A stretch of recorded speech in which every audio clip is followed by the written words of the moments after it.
తెలంగాణలో కాంగ్రెస్ ప్రభుత్వం వచ్చాక దేవాలయాలకు రూపాయి కేటాయించింది లేదు గాని దేవాలయం దోపిడీకే మార్గంగా పెట్టుకుంది. ఎందుకంటే సుమారు 15 రోజుల క్రితం వేములవాడ దేవస్థానం నుంచి వెళ్లి 2 కోట్ల రూపాయలు ముఖ్యమంత్రి గారి ఫుడ్ చెల్లింపు విషయంలో చెల్లించినారు. అదేవిధంగా ఇప్పుడు కొత్తగా లైజన్ ఆఫీసర్ అని చెప్పేసి తిరుపతిలో ఒక వ్యక్తిని అపాయింట్ చేసి ఆ నెల జీతము యాలగొండ దేవస్థానం నుంచి కట్టాలని చెప్పేసి ఈ రోజు పంపించడం జరిగింది.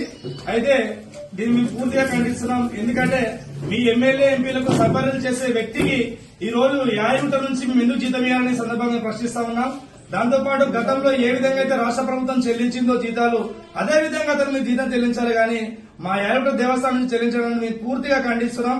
తక్షణం ఈ జీవోను వెనక్కి తీసుకుని ఆ యొక్క వ్యక్తి యొక్క జీతభత్యాలు రాష్ట్ర ప్రభుత్వం భరించాలి. మరియు అక్కడ అయ్యే అలవెన్స్ గానీ మిగతా ఖర్చులు గానీ మొత్తం రాష్ట్ర ప్రభుత్వం భరించాలి తప్పితే ఇక్కడ యాలగొండ దేవస్థానం మాత్రం భరించడం ఎంత మాత్రం కరెక్ట్ కాదు.